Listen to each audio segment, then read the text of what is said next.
කෝපයෙන් සිටිනා විට ඔබ කරන දේවල් වල ප්‍රතිවිපාක භුක්ති විඳීමට සිදුවන්නේ ඔබටමයි.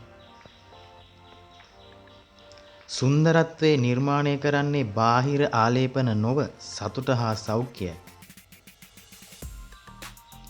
ප්‍රඥාවන්ත මිනිසෙක් යනු ගෙවී යන කාලයට අනුගතව තම ජීවිතය කළමනාකරණය කරගන්නා මිනිසෙකි. වැරැද්දක් සිදුවීම වරදක් නොවේ. නමුත් එය නිවැරදි කර නොගැනීම විශාල වරදකි. ප්‍රශ්න කිරීම සහ නිරීක්ෂණය කිරීම යනු ප්‍රඥාවේ ශ්‍රේෂ්ඨතම මූලාශ්‍රයයි. මුහුණක සිනහවක් නොමැති අය වෙනුවෙන් සෑම විටම ඔබගේ සිනහව පරිත්‍යාග කරන්න. ජීවිතයේ සෑම දෙයක්ම සිදුවන්නේ යම්කිසි හේතුවක් මතය.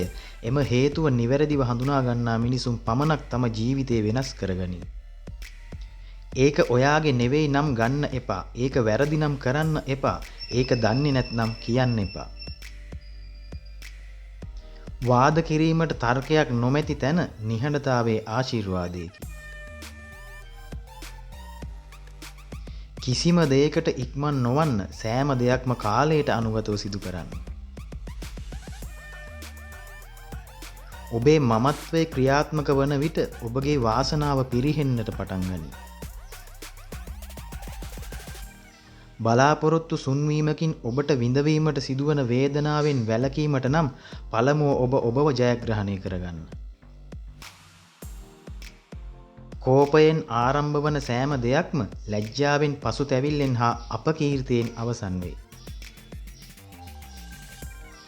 ප්‍රඥාවන්තයෙක් වීමේ මූලිකම අදියර වන්නේ ප්‍රශ්න ඇසීමයි. සමාජයේ මිනිසුන් වැඩිපුරම වෛර කරන්නේ සත්‍ය කතා කරන පුද්ගලයාටය. අනුකම්පාව බලාපොරොත්තුවෙන් ඔබේ දුක් කරදර අන් අයට පැවසීම ඔබ සතු ලොකුම දුර්වලතාවයකි. කිසිවෙකුත් නොමැති විට ඔහු සිදු කරනු ලබන දේ ඔහුගේ සැබෑම චරිතයයි. කෙනෙකුට සමාව දීමට තරම් යහපත් වන්න, නමුත් නැවතත් ඔවුන්ව විශ්වාස කිරීමට තරම් මෝඩයෙකු නොවන්න. ජීවිතය යනු ඔබට ලැබී ඇති දියමන්තයකි. එය ඔපමට්ටම් කර ගැනීම ඔබ සතු කාර්යයකි.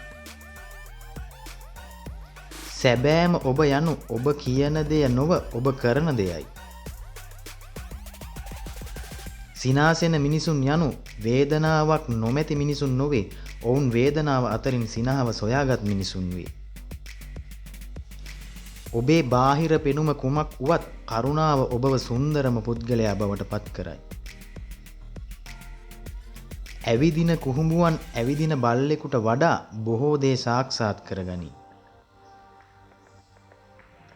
අන් අයගේ පව් ගණනය කිරීම තුළින් කිසිවිටකත් ඔබ සාන්තුවරයෙකු වන්නේ නැත.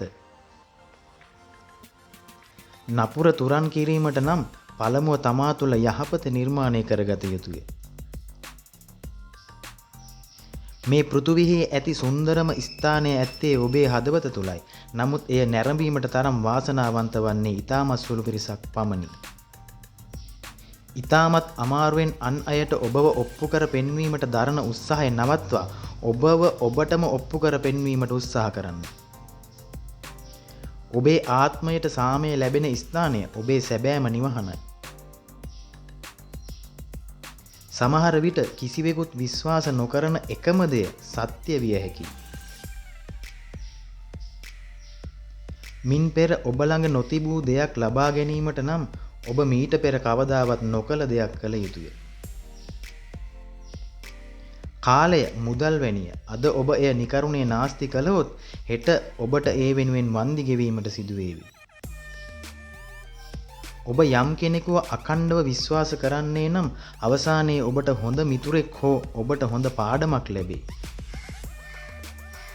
ඔබ වැඩිපුරම විශ්වාස කරන පුද්ගලයා තමයි ඔබව වැඩිපුරම කලකිරීමට පත් කරන්නේ. සැබෑ ආදරය හෝ සැබෑ මිත්‍රත්වය ඔබට නැරඹිය හැක්කේ ඔබගේ සැබෑම දුෂ්කර කාලවලදී. සිහින සැබෑ වන්නේ ප්‍රායෝගික ලෝකයේ තුල ඒ වෙනුවෙන් වෙහෙස මහන්සි වී වැඩ කරන අයට පමණි. ගැඹුරු දේවල් වටහා ගැනීමට නම් ගැඹුරින් සිටිය යුතුය. මම අතීතය ගැන හිතන්නේ නෑ. මම අතීතයෙන් ඉගෙන ගන්නවා පමණි. මම හිතන්නේ අද ගැන සහ අනාගතය ගැන පමණයි. විශ්වාසයේ තිබෙන තැන සාක්ෂි අවශ්‍ය නැත.